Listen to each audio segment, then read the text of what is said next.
PTI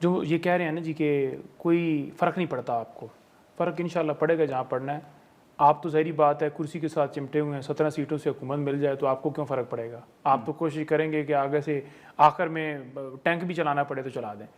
تو ہم دیکھیں کوشش کر رہے ہیں ذاتی مفادات کی نہیں، پاکستان میں رول آف لا کے لیے، پاکستان کے اندر امن کے لیے، پاکستان کی معیشت کے لیے، خودداری کے لیے، پاکستان کی عوام کے لیے، پاکستان کے فیوچر کے لیے، آنے والی نسلوں کے لیے. یہ جو قبضہ بنایا گیا ہے، یہ جو 75 سال سے قبضہ ہے، یا جو ان کو اقتدار بار بار دیا گیا ہے چوروں لٹیروں کو، جن کے بارے میں یہ کہا جاتا تھا صحافیوں کو بلا کے کہ یہ دونوں خاندان انہوں نے ملک لوٹ کے کھا گئے ہیں، آج ان کو بٹھایا گیا. اس قبضے سے بھی ہم نے جان چھڑوانی ہے. تو انشاءاللہ تعالی ہماری جدوجہد ہے. پاکستان پوری پاکستان کی عوام کا ہے. پہلے سہیل افریدی پنجاب گئے، اب 9 تاریخ کو سندھ جا رہے ہیں، آج اسلام آباد کے اندر تھے. اسی طرح آپ دیکھیں گے کہ باقی جگہوں کے اوپر بھی جائیں گے. 7 تاریخ کے تحفظ یعنی پاکستان جو ہے وہ سارا وفد کل اڈیالہ بھی ہوں گے. اس کے بعد ان کا پروگرام ہے لاہور کا. سر اسی پہ تو تنقید ہو رہی ہے کہ وہ خیبر پختونخوا اپنے صوبے کو ٹائم نہیں دے رہے اور باقی صوبوں کا وزٹ کریں، جیسے کھیلدار صاحب نے کہا. دیکھیں عمران خان صاحب کا جو حکم ہے ان کے لیے، وہ حکم یہ تھا کہ آپ نے صوبے کو یعنی وہاں کی گورننس، کرپشن اور امن، ان تینوں کے اوپر کوئی کمپرومائز نہیں. عمران خان صاحب کی یہ ہدایت. دیکھیں ان کے لیڈر ہیں، وہ اپنے لیڈر کی رہائی کے لیے ضرور کوشش کریں گے. خیبر پختونخوا کی عوام نے ووٹ سہیل افریدی کو، نعیم حیدر پنجودہ کو، نادر گرمانی کو نہیں دیا، انہوں نے ووٹ دیا ہے عمران خان کو. تو عمران خان جو ہیں وہ پالیسی صوبے کی، کیونکہ عوام ظاہری بات ہے عوام کے جواب دہ عمران خان ہے، تو نہ پالیسی ڈسکس کرنے دی جا رہی ہے. اور جہاں تک رہائی ہے تو رہائی کے لیے وہ تقدو نہ کریں تو اور انہوں نے کیا کرنا ہے بھائی؟ انہوں نے بالکل کوشش کرنی ہے، ہر ایک فرد نے کرنی ہے. تحریک انصاف کے ہر ورکر جو ہے وہ پوری کوشش کر رہا ہے. لوگ جانوں کے نذرانے پیش کر رہے ہیں کہ اتنے جو ہے وہ سالوں کے بعد یا صدیوں کے اندر ایسے لیڈر میسر ہوتے ہیں کسی ملکوں کو. تو اس طرح کا لیڈر ہمیں ملا. ہماری تو جان بھی حاضر ہے. آپ کرسیوں کی بات کر رہے ہیں. ٹھیک ہے، لیکن کھیلدار صاحب حال ہی میں جو اسٹیبلشمنٹ کو لے کر ایک پی ٹی آئی کا موقف تھا یا جو تنقید ہو رہی تھی آپ لوگوں کی طرف سے بھی، ابھی جو سہیل آفریدی صاحب کا بیان ہے کہ وہ بات چیت کرنے کے لیے تیار ہیں یا معاملات کو آگے بڑھانے کے لیے تیار ہیں، اسٹیبلشمنٹ کی طرف جو انہوں نے اشارہ دیا ہے، تو آپ سمجھتے ہیں کہ بہتری کی امید ہے یا پی ٹی آئی بھی، یا اسپیسیفکلی اگر ہم سہیل آفریدی صاحب کی بات کریں تو وہ فلیکسیبلٹی شو کرنے کے موڈ میں ہیں اور معاملات آگے بڑھ سکتے ہیں؟ دیکھیں یہ ان کے بانی پی ٹی آئی کی بھی پالیسی ہمیشہ رہی ہے. وہ ہمیشہ کہتے رہے اور ڈٹ کے لیٹے ہوئے ہیں کہ اسٹیبلشمنٹ میرے سے بات کرے، اسٹیبلشمنٹ میرے سے ڈیل کرے، مجھے کوئی راستہ دیں.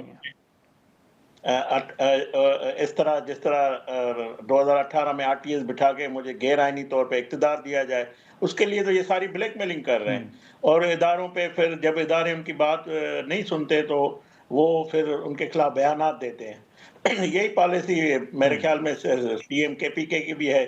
ان کو بھی شوق ہے کہ میرے سے بات کی جائے، میں ملنے کے لیے تیار ہوں. ہاں سی ایم ہے کے پی کے، آئینی طور پہ ان کی کوئی میٹنگز ہوتی ہے تو field marshal C D F سے بالکل وہ اس میٹنگ میں مل سکتے ہیں، وہ ان کو آئین اجازت دیتا ہے. مگر اس کے لیے کہ بانی پی ٹی آئی کو رہا کیا جائے یا ان کو سیاسی معاملات پہ بات کرنا، تو میں سمجھتا ہوں اسٹیبلشمنٹ تو پہلے دن سے کہا ہوا ہے کہ ہم کسی بھی سیاستدانوں کا کام ہے آپس میں جانے. باقی رہی بات جو یہ کہہ رہے ہیں بھائی، عمران خان جو ہے بانی پی ٹی آئی ان کو کوئی غیر قانونی جیل میں تو نہیں رکھا ہوا ہے، ان کو سزائیں آئی ہوئی ہے بھائی. 190 ملین جو چوری ہے جو لندن میں جو انہوں نے کیا ہے، ملک ریاض کو پیسے دیے ہیں غیر قانونی طور پہ، یا توشہ خانہ میں جو ڈاکے لگے ہوئے ہیں، یا ابھی 9 مئی کا جو ان کے کیسز ہیں، تو یہ جو سزائیں آئی ہوئی ہے جیل میں، سزا تو ان کو بھگتنی پڑے گی. اگر بے گناہی بھی ثابت کرنی ہے نہیں، لیکن سر ملاقاتیں تو ہو سکتی ہیں نا. کھیلدار صاحب چلیں وہ ان کو سزا ہوئی ہے، لیکن آپ سمجھتے ہیں کہ جو سی ایم جا رہے ہیں ان کو بھی ملاقات کی اجازت نہیں مل رہی، تو پھر آپ سمجھتے ہیں کہ یہ درست عمل ہے؟ یا پہلے جو آپ کہہ رہے تھے کہ یہ حکومت تو رکاوٹ ہے ہی نہیں بیچ میں، لیکن اب آپ کھل کے کہتے ہیں کہ ملاقات نہیں ہونے دیں گے، تو اب ہم یہ کہہ سکتے ہیں کہ جو ملاقاتیں نہیں ہو رہی ان میں رکاوٹ حکومت اب خود ہے؟ نادر صاحب دیکھیں، وہ ایک سزا یافتہ مجرم ہے، نہ اس کے پاس پارٹی کا کوئی عہدہ ہے، نہ وہ کاؤنسلر بن سکتے ہیں، نہ کوئی وہ صوبے کو وہ نہیں چلا سکتے. جس کے اختیارات سہیل صاحب کے پاس ہیں وہ کے پی کے سنبھالے.